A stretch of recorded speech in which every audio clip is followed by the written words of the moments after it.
Day 2 of the brewing. So today we're doing the Blood Orange double IPA. Original gravity of 1071, final gravity of 1017, projection for the ABV 7.1%, 64.9 IBUs, 12.9 EBCs. Colour looks pretty much on point in the app. Looking at 3 litres of loss, 2 to 3 litres, 80% mash efficiency once again.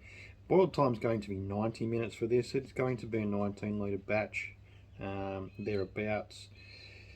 We're looking at 6 kilos of pale malt, 1 kilo of wheat malt, and 250 grams of rye malt. Not a lot of rye malt going into this one.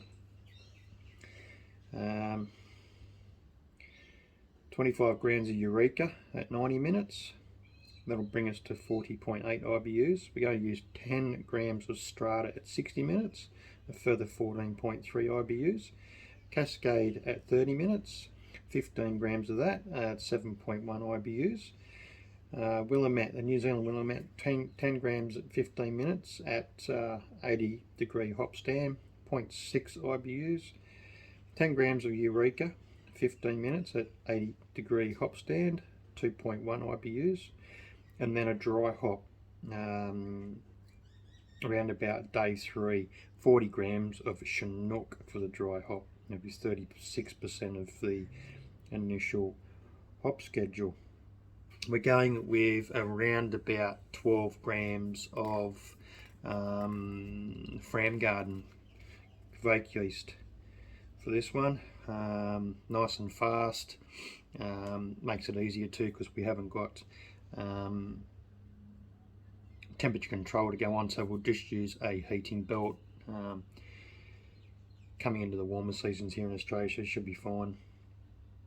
30 grams of blood orange peel and 800 mils of blood orange juice. We're thinking we might just hold back and not use the juice in this one, just maybe up the blood orange peel and just try and get more of the zest to come across rather than the juice. Mash water level 25.66. We're using 6.04 litres of sparge water with a total water volume of 31.7 over the range of the brew. We're mashing in at the higher end around about 67 to 68. We'll have a mash out of 75 for the 10 minutes. Pretty much standard for all my beers. The mash out is around about 75.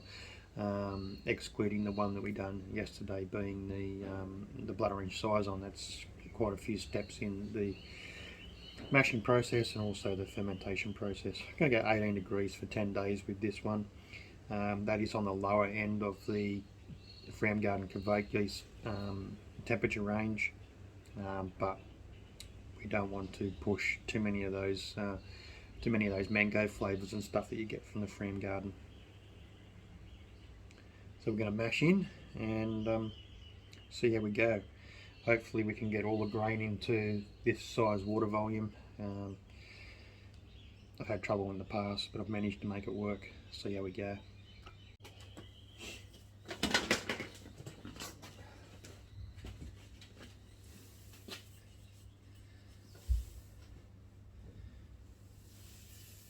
Should most likely have to run the pump, particularly with this size grain bill.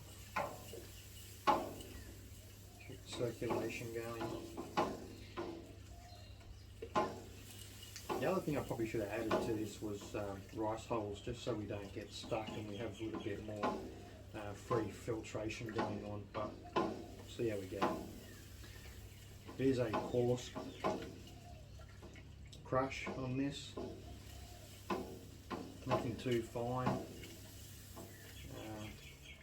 Normally I'd get it grain in the bag style crushed on it, but yeah, see how we go.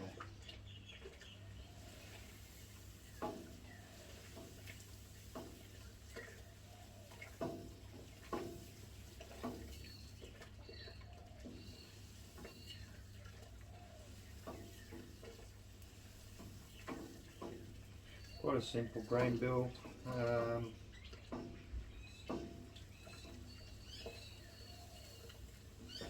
It's another Brewdog IPA, double IPA recipe from the catalogue in their Android app. DIY Dog. Dog spelled D-A-W-G if you're looking for that app.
Alright, so onto the 90-minute boil. We have done a 90-minute mash as well, purely because the size of the grain bill versus the size of the vessel just wasn't going to work out, I don't think. So just to be sure, we always sort of, if in doubt, we always go 90 here. Just what we do. Had a pretty good Father's Day brekkie, pancakes, ice cream and syrup. Maple syrup, ice cream and pancakes, can't beat it. It's pretty much a tradition that we have. We sort of do that on birthdays, Mother's Day, Father's Day as well. It's just that sort of family tradition we've got. Anyway, the beer. Like I say, we're just cranking it up now, going into the, we're sparging. Got the vessel heated up, or starting to heat up, going to the boil. Got our zest from our blood oranges, blood orange juice ready to go. We've added a touch of yuzu juice as well. We just scored some yuzu, which is a hybrid fruit, a Japanese hybrid, from what I understand. So we squeeze that as well. So we've 500 ml of blood orange and about 300 ml of the yuzu juice. Not sure how it's going to go. Just reading a few things there with using citrus fruits in IPAs. I probably should add some flesh.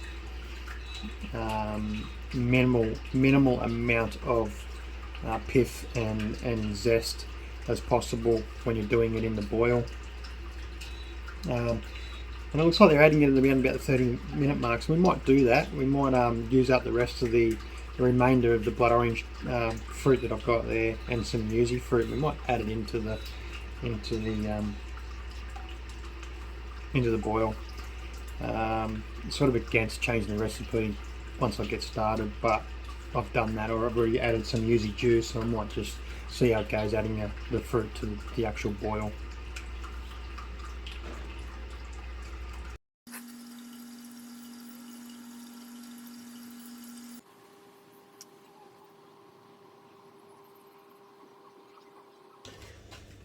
Alright, done the hot break.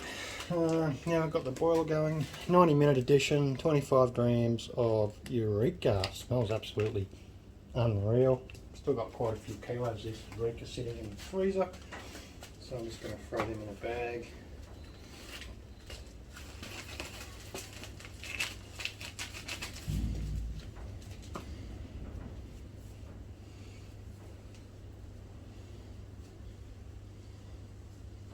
Throw them in. Just realised I don't have enough hop bags, paint straightener bags to do the entire amount of the schedule, so I might try and utilise this one down to about the 60-minute mark and pull it out, clean it, put the next lot in for the 30 or something like that. So see how we go. Start at 90 minutes from now. That one's in there.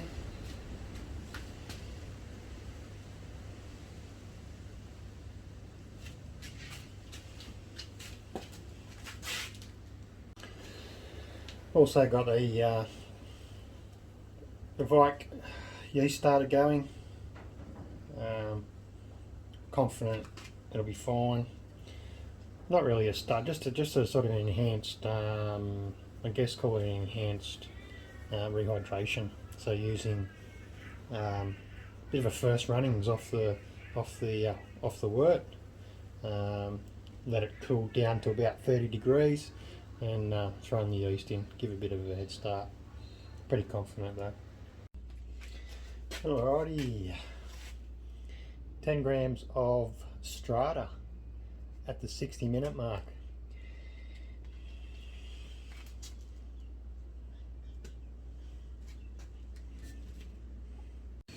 Alright, so just bringing it down to 80-degree hop stand. Got the wort chiller in there. We are going with 10 grams of Willamette. That is the 80-degree hop stand, and 10 grams of Eureka at 80 degrees hop stand. Both hops in the bag. Into the wort. We should hit, we're at 80 degrees now, so I'll turn the chiller off and we'll set it at 80 for the next 10-15 minutes. Right guys, absolutely smashed it. So we got the 1070, which is exactly what we wanted, just above it. I think it's about, you know, between 1070 and 1071 on the refractor. We come in at, what is that, 25, 24, 23, 22, 21. Slight smidgen, tad over 20 litres. So yeah, smash the numbers again, second day in a row. The flavour on this one, the aroma and flavour coming from the orange, with the addition of the yuzu fruit is unreal. What's coming out of there, the aroma is unbelievable. Flavour's really good. Might need to adjust the bittering next time round, maybe knock it back, not so much a 90 minute, but if I hadn't have gone to the 90 minute, I probably wouldn't have got the numbers down. 90 minute mash probably wouldn't have got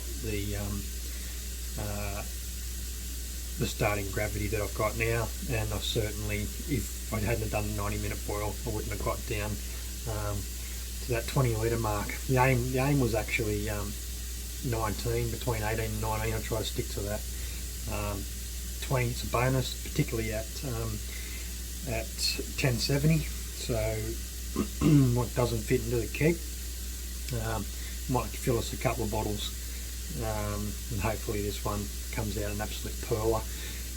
Anything to go by how it is now. I'm going to be laughing. Cheers.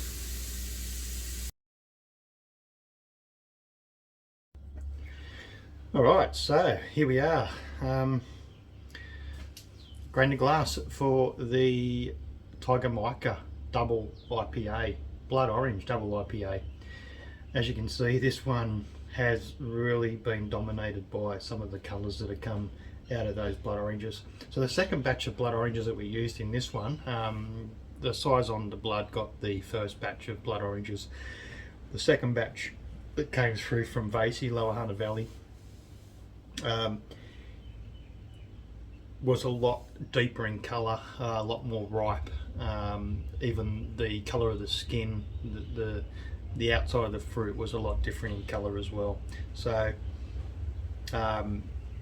maybe I would have liked to have had it the other way around. Maybe I would have had the darker and more ripe fruit in the Saison, and the lighter, sort of the first pick of the crop in the in this dipper. But hey, it is what it is.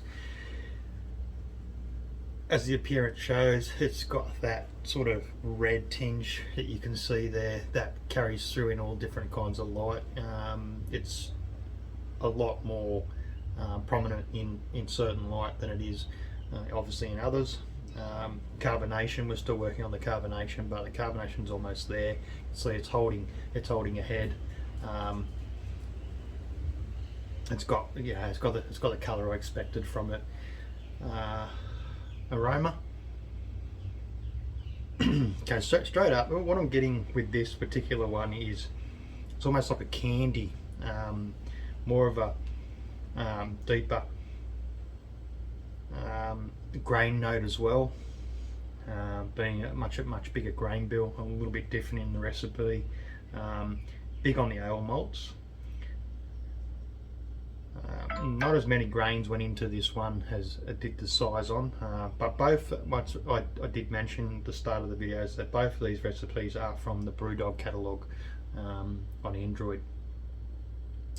So yes, it's got that, definitely got a lot more candy note to it, like a candy orange, and this one did cop a fair bit of juice. It also copped a fair bit of zest. The zest was done a bit differently in this one. The addition that went into it was a lot, I think was a lot later. No, a lot earlier. Actually, I put in earlier in this one than I did with the size on, so it had a lot more time sort of in the boil. And the only thing we sort of changed with it, which we weren't going to, was well, I mentioned I didn't have Cascade, so we had to throw something in place for that. I haven't got my notes down there at the moment, but anyway, it's one of those things. Another time, I might go back to that original recipe and try it out that way, the way it sort of comes through with the Brewdog. But I just used what was on hand.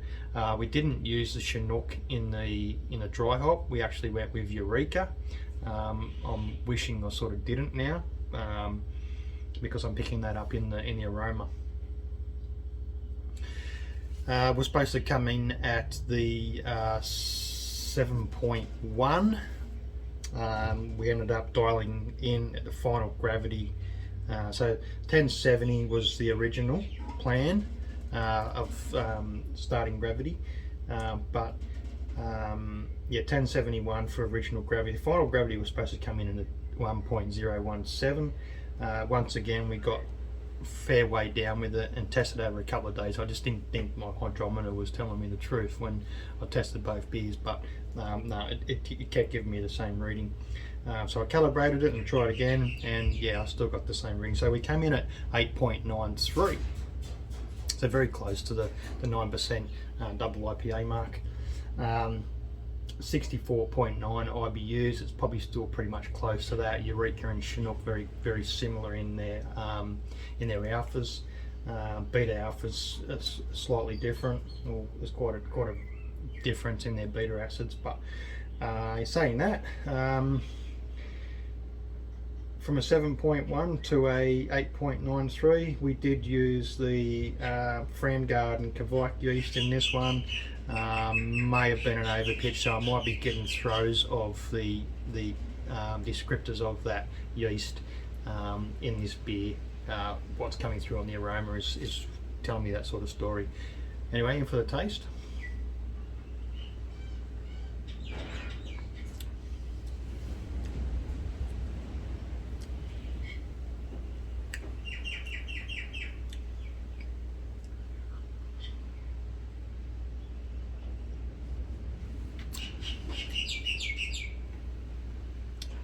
So up front, it's slightly a little bit muddled.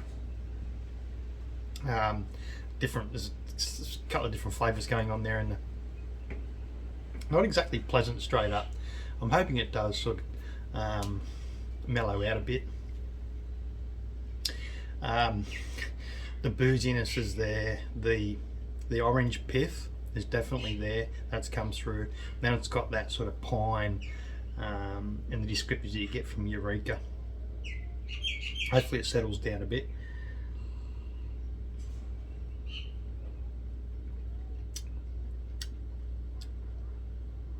And for what it is, I'm still liking it. It was a relatively cheap recipe to make for a double IPA, and harvested Kvike yeast that I'd harvested from something I'd purchased through Blake Hazel on Facebook. And shout out to Blake. Blake's doing a couple of experimental things at the moment. He's playing around with ciders, meads and celerias. That's like a barrel project. Really interesting to follow along and watch with Blake with that. But yeah, but I've purchased quite a few, three, I think, maybe 2 or 3, excuse me, varieties of Kvike yeast from Blake. So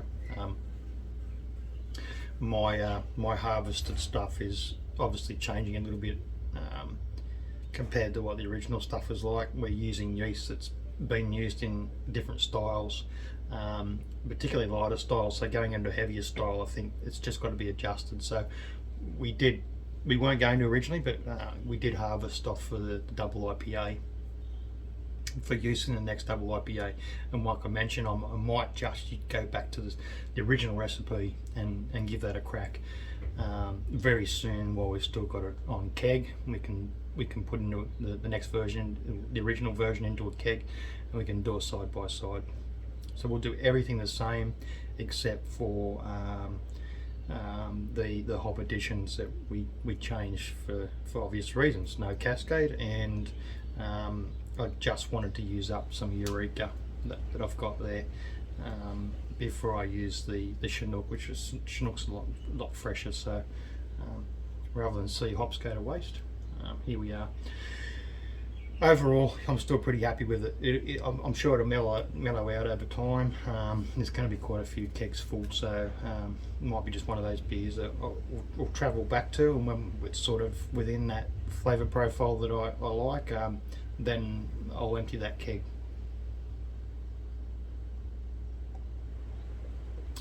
Beautiful. I'm not minding it at all, really. Once again, brew day supplied by Hobby Days Brewing Supplies, Virginia, Queensland. Jump online, check those guys out. Service is always brilliant. Steve and the crew there, absolutely full of knowledge, and always a good help. Also, go grab yourself one of these glasses, Hobby Days Brewing Supplies Teku glass. Sexy looking things they are, particularly when they're full of your own home brew. Cheers.